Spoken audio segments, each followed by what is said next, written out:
அனைவருக்கும் வணக்கம்.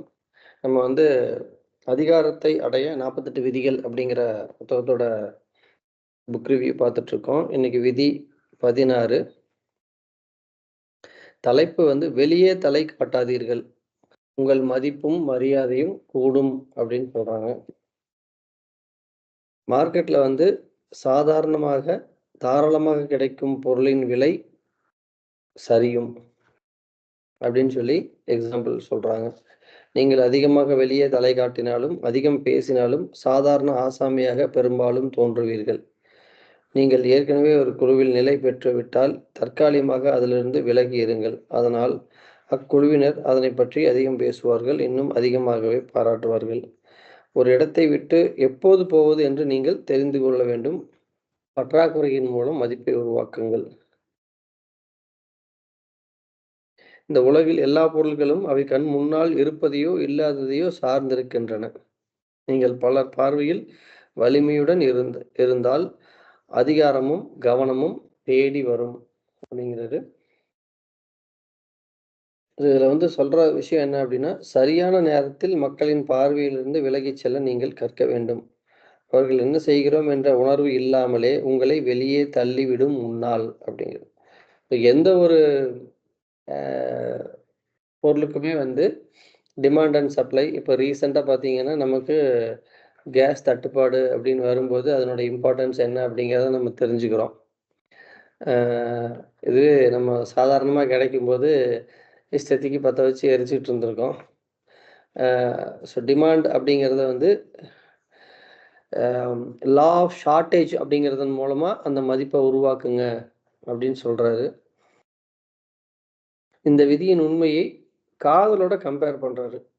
ஒரு காதலும் காதலனும் காதலியும் காதலிக்க ஆரம்பிக்கும்போது, ஒருத்தர் வரும்போது முன்னாடி ஒருத்தர் வந்துட்டாரு, 2வதா ஒருத்தர் லேட்டா வர்றாங்க அப்படின்னா, அந்த லேட்டா வர்றவரை பற்றின ஒரு கற்பனையை அது தூண்டி விடுகிறது. ஒரு காதலன் வந்துட்டான், காதலி வர்றதுக்கு லேட் ஆகுதுன்னா, அவன் ஏன் லேட் ஆகுது? பஸ்ல ஏதாவது டிராஃபிக்கோ, இல்ல வண்டியில வரலையா? இன்னைக்கு வாட்ஸ்அப் இருக்கு. பட் இந்த புத்தகம் எழுதப்பட்ட காலத்துல அது இருக்காதுன்னு நினைக்கிறேன். ஸோ அந்த அந்த காதலர்களை பற்றிய கற்பனை ஒரு ஒளி வட்டத்தை தூண்டி விடுகிறது அப்படின்னு சொல்றாரு. எக்ஸாக்ட்லி இப்போ நம்ம சொன்ன அதே பாயிண்ட்டு. இன்னைக்கு அந்த கற்பனைக்கு உண்டான வாய்ப்பு இல்ல. எங்க இருக்காங்கங்கிற வேரபோர்ட்ஸ் தெரியும். ஏன் வரலைங்கிறது இன்ஸ்டன்ட்டா தெரியுங்கிறதுனால, அங்க கற்பனை அப்படிங்கிற விஷயமே இல்ல. அந்த கற்பனை இல்லாததுனால, அந்த அந்த எதிர்பார்ப்பு மங்கி விடுகிறது அப்படிங்கிறத சொல்றாரு.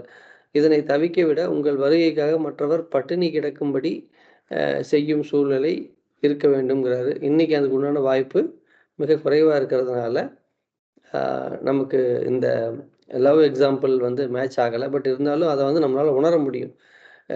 வி ஆர் ஆல் 80ஸ், 90ஸ், 2000 கிட்ஸுங்கிறதுனால நம்ம அந்த எக்ஸ்பீரியன்ஸ் இருக்கு. இன்னைக்கு இருக்கிறவங்களுக்கு அதுக்கு கிடையாது.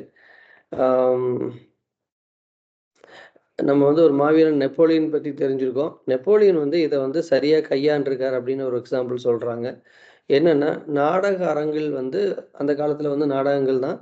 நாடக அரங்கில் அடிக்கடி நான் வரும்போது என்னை கவனிப்பதை மக்கள் நிறுத்தி விடுவார்கள் அப்படிங்கிறதையும் அவர் சொல்லியிருக்காரு. அதற்கு பதிலா உருவங்களின் வெள்ளத்தாள், அதாவது செய்தித்தாள், ஊடகங்கள் வழியாக ஆ ஆ சந்திப்பதையே அவர் விரும்பியிருக்கிறாரு. இன்னைக்கு செய் உலகம் ஊடகங்கள் ஊடகங்களால் மூழ்கிக் கொண்டிருக்கிற இந்த உலகத்துல மக்களின் பார்வையிலிருந்து பின்வாங்கி செல்ல வேண்டும். எப்போது பின்வாங்க வேண்டும் என்பது நமக்கு தெரிவது அரிது அப்படிங்கிறதையும் சொல்றாரு. தான் விரும்பிய நேரத்தில் மக்கள் முன் இருந்து மறைந்து போகும் திறமைப்படுத்துவரை பார்த்து நாம் அச்சத்துடன் மதிப்பளிக்கிறோம். அப்படி மறைவது எப்படி என்று தெரிந்து வைத்துள்ளவர்கள் தங்கள் தங்களை வழிபடும் வாசகர் கூட்டங்களை உருவாக்கியுள்ளார்கள்.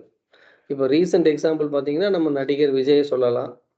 இப்ப பார்த்தீங்க அவருடைய கேரக்டர் என்ன அப்படிங்கிறத பார்க்குறோம். ஆனா, அவரோட கெப்பாசிட்டி இருக்கா இல்லையான்னு தெரியாது.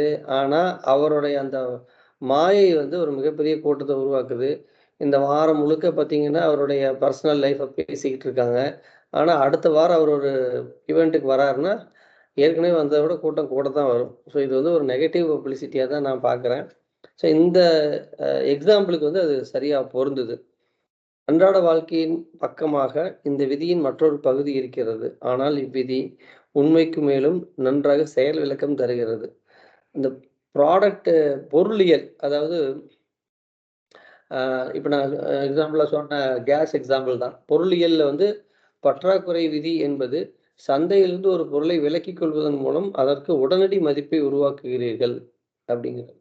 இதுக்கு வந்து 17ஆம் நூற்றாண்டுல வாழ்ந்த ஹாலந்தைச் சேர்ந்த ஒரு அரச குடும்பம் வந்து ஒரு வேலைய செஞ்சிருக்காங்க. அத வந்து ஒரு உதாரணமா சொல்றாரு. அந்த காலத்துல துலிப் மலர் அப்படிங்கிறது வந்து ஒரு சாதாரண அழகான பூ. ரோஜா பூ மாரியான ஒரு பூ தான். ஆனா, அத வந்து அழகான பூ அப்படிங்கிற நிலையில இருந்து உயர்த்தி, ஒரு அந்தஸ்தான ஒரு அடையாளத்தின் சின்னமாக உருவாக்கணும்னு அந்த ராஜ பரம்பரை முடிவு பண்ணியிருக்காங்க. அப்ப வந்து அந்த துலிப்பு வந்து ஒரு பெரிய விஷயமா உருவாக்கி, துலிப்போமேனியா அப்படின்னு சொல்லி ஒரு கிரேஸ கொண்டுட்டு வர அளவுக்கு அவங்க அத வொர்க் பண்ணியிருக்காங்க. அது இன்னைக்கு வரைக்கும் வந்து இருக்கு. அந்த 17ஆம் நூற்றாண்டுல ஒரு காலகட்டத்தில தங்கத்தின் மதிப்புல எடைக்கு எடையா அந்த துலிப் வந்து இருந்திருக்கு. அப்படி ஒரு பெரிய டிமாண்ட கிரியேட் பண்ணியிருக்காங்க. அந்த பூவின் மேல அவ்வளோ ஒரு கிரேஸ கொண்டு வந்து உருவாக்கி, அவங்க அத எக்ஸாம்பிளா காமிச்சிருக்காங்க. ஸோ இது வந்து நமக்கு வந்து ஒரு படிப்பினை. எந்த ஒரு பொருள்லயுமே வந்து ஒரு பற்றாக்குறை விதி அப்படிங்கிறது இருக்கணும். அந்த பற்றாக்குறை விதி வந்து வரும்போது தான், மக்களுக்கு வந்து அதை நாடும் வெறித்தனம் கிடைக்கும் அப்படிங்கிறத சொல்றாரு. இப்ப அதை வந்து நம்மளுடைய ஹியூமன் டேலண்ட்டுக்கு கனெக்ட் பண்றாங்க. இந்த பற்றாக்குறை விதியை உருவாக்கி உங்கள் திறமைகளுடன் பொருத்தி பாருங்கள். நீங்கள் உலகுக்கு அளிக்கும் பொருளையோ, திறமையோ அரிதாகவும், கிடைப்பதற்கு கடினமாகவும் செய்துவிடுங்கள். அதனால் அதன் மதிப்பு உடனே உயரும் அப்படிங்கிறார். ஸோ, இப்ப நம்ம வந்து நம்மளுடைய டேலண்ட், ஒவ்வொருத்தருக்கும் ஒரு டேலண்ட் இருக்கும்.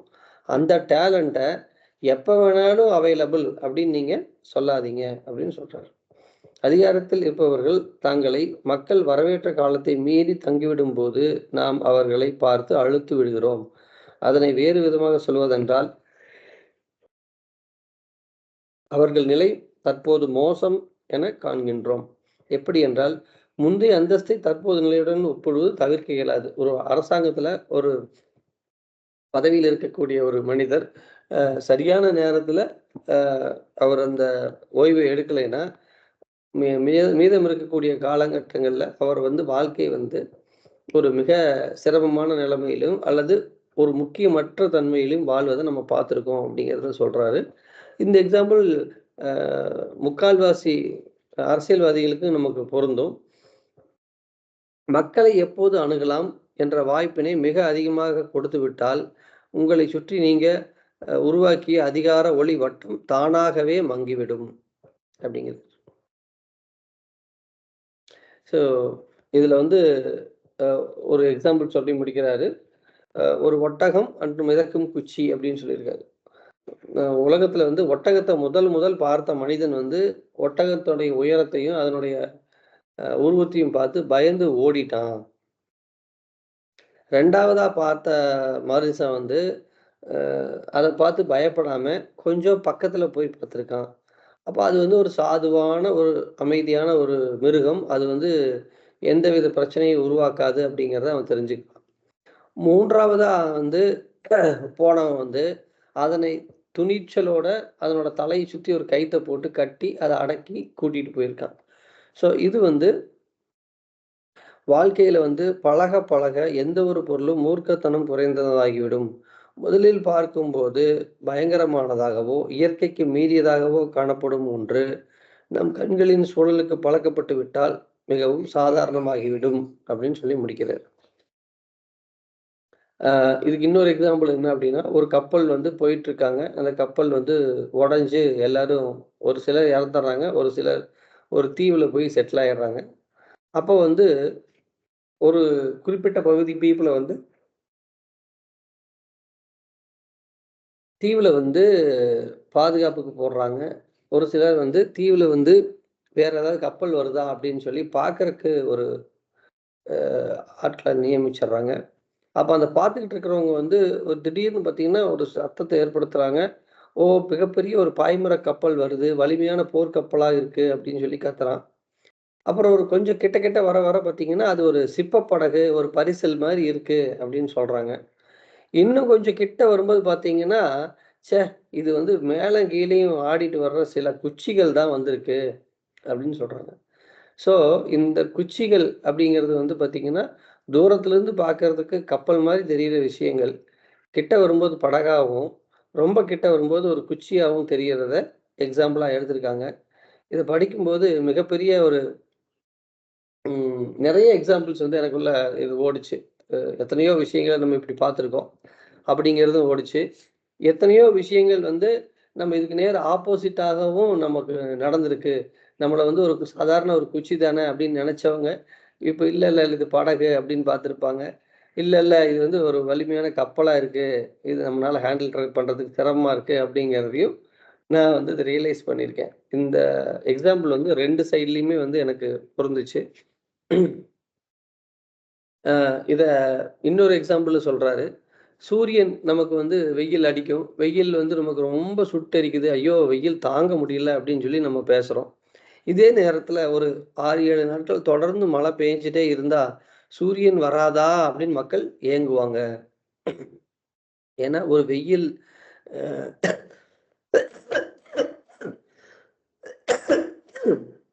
வெயில் வந்து நமக்கு வந்து எவ்வளோ முக்கியம் அப்படிங்கிறதையும், அது இருக்கும்போது தான் வந்து நம்மளுடைய வாழ்க்கை வந்து நார்மலா போகும். நம்மளுடைய பாடி இயற்கை எல்லாமே வந்து நார்மலா இருக்கும் அப்படிங்கிறதையும் நமக்கு உணர செய்வதற்காக அது வந்து நடக்குது அப்படிங்கிறதையும் மென்ஷன் பண்றாரு. ஒரு ஒரு மனிதனை நம்ம வந்து முன்னாடி பார்க்கும்போது உடனே தெரியறது வந்து பார்த்தீங்கன்னா, மனதின் இருக்கு ஒரு ஒரு கொட்டைய சொல்றாரு. ஆம் ஒரு செழிப்பான மரத்தின் உட்கொட்டையை விட வெளி ஓட்டினையே மக்கள் அதிகமாகவும், எளிதாகவும் பார்க்கிறார்கள்.